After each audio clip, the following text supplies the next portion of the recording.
आज हमारे साथ डॉक्टर समीर आनंद हैं, जो कि पेशे से, प्रोफेशनल से एक बहुत ही अच्छे सर्जन हैं और उनका स्पेशल इंटरेस्ट है एस्ट्रोलॉजी में और उन्होंने क्वालिफिकेशन भी हासिल की है एस्ट्रोलॉजी। नमस्कार डॉक्टर समीर। नमस्ते सर। सर ये बताइए, जो मंगलीक जिसको बोलते हैं वो क्या चीज़ है? सर मंगलीक उस कुंडली में बनता है जब मंगल की पोजीशन या तो फर्स्ट हाउस में हो या फोर्थ हाउस में हो या सेवंथ में हो या एट्थ में या 12th हाउस में हो।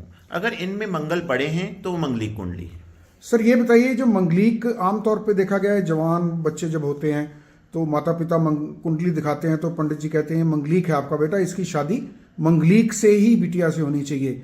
तो ऐसा कुछ है कि मंगलीक की शादी मंगलीक से ही होनी चाहिए? मंगलीक की शादी बिल्कुल मंगलीक से होनी चाहिए सर, क्योंकि इसके अगर दोनों में से एक मंगलीक नहीं है तो उसमें शादी में प्रॉब्लम आएगी। डिपेंडिंग अपॉन द स्वेरिटी के कैसे मंगल दोष आ रहा है, शादी में डिफरेंट प्रॉब्लम्स आ सकती हैं। कि शादी में सबसे कम तो प्रॉब्लम यही है कि हस्बैंड कहीं और पोस्टेड है, वाइफ कहीं और पोस्टेड है और कितने कितने महीने आपस मिल ही नहीं पा रहे। सेकंड प्रॉब्लम है कि दोनों के स्वभाव बिल्कुल अंतर है स्वभाव में और बहुत लड़ाई झगड़ा है।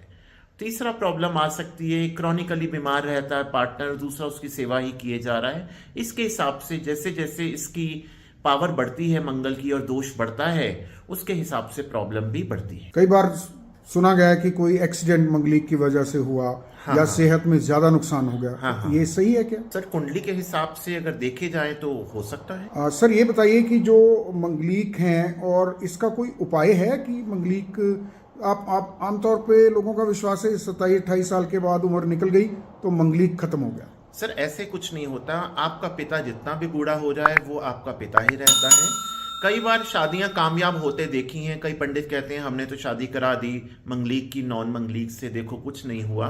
लेकिन वो चलित कुंडली नहीं देखते हैं। एक चलित कुंडली भी बनती है। अगर चलित कुंडली में मंगल अपनी पोजीशन चेंज करे तो वो जातक मंगलीक रहता ही नहीं। इसमें पंडितों ने कुछ नहीं किया। एक और बताइए सर, मंगल ग्रह है जो ये मंगलीक करके तो थोड़ा सा नेगेटिव साइड में सोचना में आ रहा है, तो मंगल ग्रह बेनिफिशियल भी है किसी को? सर मंगल ग्रह बेनिफिशियल कुंडली के हिसाब से है कि आपकी कुंडली किस लगन की है और मंगल की पोजीशन क्या है।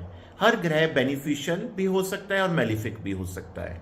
और लास्ट में एक हम आपको थोड़ा बता देते हैं कि आजकल के जैसे संदर्भ में कई बार बच्चे नहीं मानते हैं पिता माता की बात और वो कहते हैं हमने तो विवाह कराना है, हम एस्ट्रोलॉजी में नहीं मानते। तो ऐसे में मंगला गौरी का अनुष्ठान प्रतिवर्ष करवा लेना चाहिए ताकि प्रभु की आशीर्वाद रहे। आगे तो सब ईश्वर के हाथ में। ठीक है डॉक्टर समीर, आपने बड़ी अच्छी जानकारी दी और एक मंगल ग्रह का पॉजिटिव पक्ष भी हमें बताया। धन्यवाद सर। नमस्कार सर।